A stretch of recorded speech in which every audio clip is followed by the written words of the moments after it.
बांग्लादेश में इन दिनों जो कुछ हो रहा है उससे लेकर हिंदुस्तान में दो खेमे बंट गए हैं। एक खेमे को लगता है कि एक तानाशाही सरकार के खिलाफ जनता की जीत हुई है, क्रांति हुई है, जबकि दूसरा खेमा मानता है कि कट्टरपंथियों ने प्रदर्शन को हाईजैक किया और एक लेजिटिमेट सत्ता का तख्ता पलट कर दिया। सीआईए का नाम ले रहे हैं लोग। इस हंगामे में और कई एंगल्स भी हैं। असल में क्या हुआ इसका जवाब हमें अभी नहीं पता, लेकिन इस मामले में चीन के पूर्व प्रधानमंत्री की एक बात कोट करने लायक है। 1970 के दशक के एकदम शुरुआती सालों की ये बात है। अमेरिका और चीन में पिंग पोंग डिप्लोमेसी की शुरुआत हो रही थी। अमेरिकी राष्ट्रपति निक्सन के सलाहकार हेनरी किसिंजर और चीन के तत्कालीन प्रीमियर जो इनलाई के बीच मुलाकात हुई। इस दौरान किसिंजर ने इनलाई से एक सवाल पूछा, कॉन्वर्सेशन स्ट्राइक करना चाहते होंगे, क्या फ्रेंच रेवोल्यूशन के बारे में क्या सोचते हैं? इनलाई ने तब जवाब दिया, इट्स टू अर्ली टू से, यानी अभी कहना जल्दबाजी होगी। मतलब अगर आपको समझ में नहीं आया हो तो हम कॉन्टेक्स्ट बता दें। फ्रेंच क्रांति 1789 में हुई थी।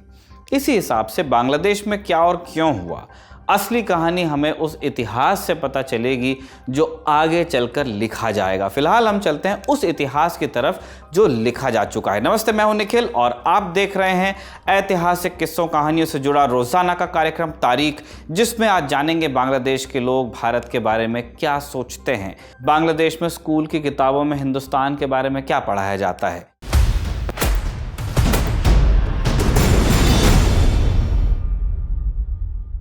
शुरुआत वर्तमान से करते हैं, यानी साल 2024 से। इसी साल बांग्लादेश के सोशल मीडिया पर कुछ नए ट्रेंड्स दिखाई दिए। इस ट्रेंड को इंडिया आउट कैंपेन नाम दे दिया गया, मालदीव की तर्ज पर। क्योंकि जो दिखता है वही बिकता भी है, इसलिए इस पूरे वाकये से एक ऐसी छवि बनी मानो बांग्लादेश में हिंदुस्तान के खिलाफ माहौल है। माहौल बनाने में हालांकि केवल सोशल मीडिया का श्रेय नहीं है। क्रिकेट की फील्ड में अदावत कई बार ऐसा लगा कोई इंसिडेंट से कि खेल से थोड़ा आगे जाकर के कुछ हो रहा है। 3 एग्जाम्पल्स देते हैं। साल 2016 आईसीसी T20 वर्ल्ड कप के सेमीफाइनल मैच में भारत वेस्ट इंडीज से मैच हार गया। बांग्लादेश के विकेट कीपर बल्लेबाज मुशफिकुर रहीम ने सोशल मीडिया पर मैच की तस्वीर पोस्ट कर लिखा, happiness is this, India lost in semifinal. बाद में हालांकि उन्होंने अपनी पोस्ट डिलीट कर दी और सफाई देते हुए लिखा, माफ़ करना, मैं वेस्ट इंडीज़ का बड़ा सपोर्टर हूँ। डिसइंजीनियस बात। इससे 1 साल पहले 2015 में भारत बांग्लादेश से सीरीज हार गया था। इस मौके पर बांग्लादेश के एक बड़े अखबार ने उस तरह का एक ऐड लगा दिया जिसमें भारतीय खिलाड़ियों के सिर आधे मुड़े हुए थे। तीसरा उदाहरण 2019 के वर्ल्ड कप से है। भारत और बांग्लादेश के मैच से पहले पारा इतना ऊपर जा चुका था कि कप्तान मुशर्रफ मुर्तज़ा को कहना पड़ा कि उत्साह अच्छी बात है, लेकिन अगर फैंस लिमिट क्रॉस करेंगे या किसी को पर्सनली टारगेट करेंगे तो ये एक्सेप्टेबल नहीं होगा। इस अदावत की एक झलकी 2023 के वर्ल्ड कप में भी दिखी, जब कई बांग्लादेशी सपोर्टर्स ने इल्ज़ाम लगाया कि स्टेडियम्स में भारतीय दर्शकों ने अच्छा सलूक नहीं किया। संभव है ये बातें सिर्फ खेल तक सीमित हों। ऑस्ट्रेलिया और ब्रिटेन दोनों देशों के तौर पर जिगरी यार लगते हैं, लेकिन एशेस के दौरान उनके भी प्लेयर्स और समर्थकों के बीच अच्छी खासी कहासुनी होती है। प्लेयर्स स्लेजिंग करते हैं, समर्थक एक ज़माने में मारपीट करते थे, अब कहासुनी है या एक दूसरे को टॉन्ट करते हैं। हालांकि तब भी इस कॉन्टेक्स्ट के साथ भी इस बात से इनकार नहीं किया जा सकता कि बांग्लादेश में खासकर हालिया सालों में भारत विरोधी सेंटिमेंट्स में कुछ इजाफा तो हुआ है। इंडिया टुडे के एक आर्टिकल में बांग्लादेश के सीनियर पत्रकार स्वदेश रॉय लिखते हैं कि बांग्लादेश में एंटी इंडिया सेंटिमेंट एक पुरानी बीमारी है। रॉय के अनुसार बांग्लादेश में भारत विरोधी विचारों की जड़ें 1947 के पहले के पाकिस्तान आंदोलन से ही निकल गई थी। पाकिस्तान के गठन के पीछे एक धार्मिक सोच थी। उन्हें लगता था कि रिलीजन के आधार पर स्टेट बन सकता है। ईस्ट पाकिस्तान यानी वर्तमान बांग्लादेश में भाषाई अस्मिता को लेकर आंदोलन शुरू हुआ, क्योंकि उन्होंने कहा कि we are Muslims but we are Bengalis, जो 1970 में चरम पे पहुंचा। हालांकि 1970 में भी जब चुनाव हुए थे, महज 24% लोग थे जो आज़ाद बांग्लादेश के पक्ष में तब थे।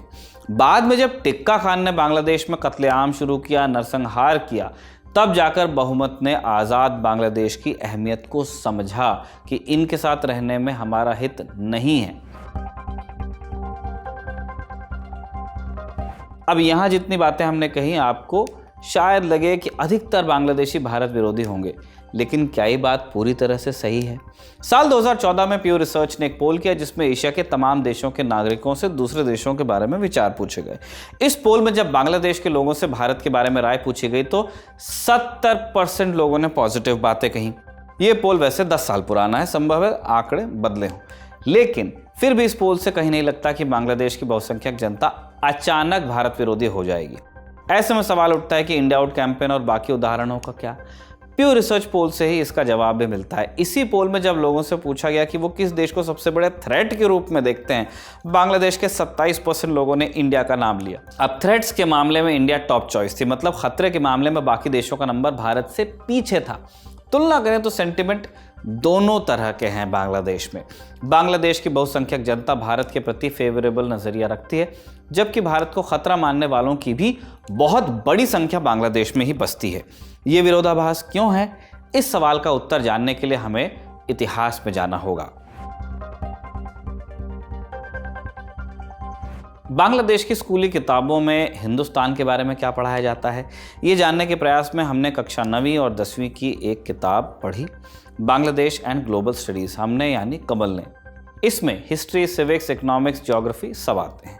किताब में एक जगह 1971 युद्ध का जिक्र करते हुए लिखा है कि भारतीय सेना ने बांग्लादेश मुक्ति संग्राम में मित्रवाहिनी के तौर पर भाग लिया।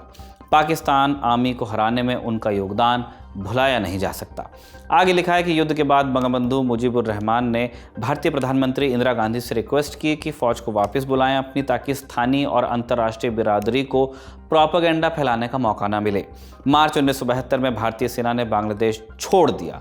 विदेशी सेना द्वारा किसी देश को इस तरह वेकेट किए जाने के उदाहरण बहुत रेयर हैं। इस घटना ने दुनिया में बांग्लादेश की छवि को और मजबूत किया।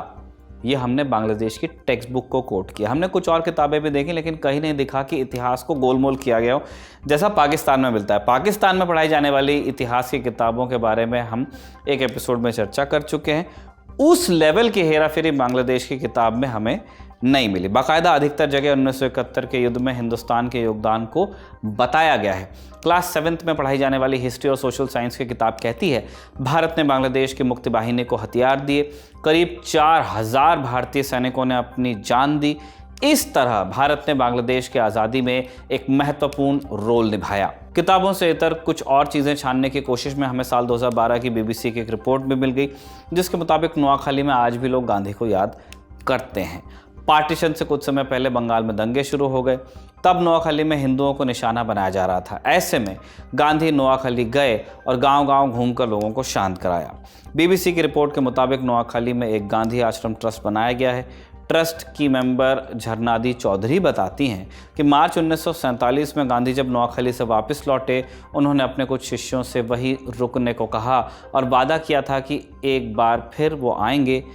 उनके कुछ शिष्य इसके बाद हमेशा के लिए नोआखाली में रुके। इनमें से एक चारू चौधरी थे, जिन्हें आज़ादी के बाद ईस्ट पाकिस्तान में गिरफ्तार किया गया और 1971 में बांग्लादेश की आज़ादी के बाद जाकर ये रिहा हुए। BBC की रिपोर्ट बताती है कि गांधी के 4 अनुयायियों की पाकिस्तान की फ़ौज ने हत्या भी कर डाली थी। बांग्लादेश में मौजूद एंटी इंडिया सेंटिमेंट्स को इतिहास के परिप्रेक्ष्य से आप देखेंगे तो इस सोच की जड़ में पाकिस्तान का विचार ही नजर आएगा। 1971 में बांग्लादेश पाकिस्तान से अलग जरूर हो गया, लेकिन एक प्रकार का रेजिड्यूअल थॉट बचा रह गया था। क्या था ये रेजिड्यू थॉट? उदाहरण से आप समझिए, बांग्लादेश का राष्ट्रगान आप पहचानते होंगे, अमार सोनार बांग्ला। इसे गुरुदेव रविन्द्रनाथ ठाकुर ने लिखा, टैगोर भी बोलते हैं। चूंकि टैगोर का रिश्ता हिंदुस्तान से है, इसलिए बांग्लादेश के गठन से पहले रविंद्र संगीत को एंटी पाकिस्तान समझा जाता था। बाकायदा 1971 में टिक्का खान ने जब ऑपरेशन सर्च लाइट शुरू किया, रविंद्र संगीत पर पूरी तरह से बैन लगा दिया गया था। ये विचार 1971 के बाद भी कैसे बचा रहा, अब इसका भी उदाहरण देखिए। साल 2017 में बांग्लादेश में छठी की किताब से रविन्द्रनाथ टैगोर की एक कविता आज ही बांग्लादेश और हृदय होते को पाठ्यक्रम से हटाया गया। ऐसी कुल 16 कविताएं और कहानियां हटाई गईं, जिनमें से एक कहानी लेजेंडरी उपन्यासकार शरद चंद्र की लिखी हुई थी। इस मामले में सरकार ने इसे रूटीन चेंज बता दिया, लेकिन बांग्लादेशी अखबारों की तब की रिपोर्ट्स बताती हैं कि इसके पीछे हिफाजत-ए-इस्लामी नाम के कट्टरपंथी संगठन का हाथ था, जिनके प्रेशर के आगे सरकार को झुकना पड़ा। सभी कविताओं को हटाने के पीछे मुख्य शिकायत ये थी कि सब मजहबी सेंटिमेंट्स को ठेस पहुंचाती थी। इन वाक़यों से पता चलता है कि बांग्लादेश में भारत विरोधी सेंटिमेंट्स का एक पहलू धर्म से भी जुड़ा हुआ है।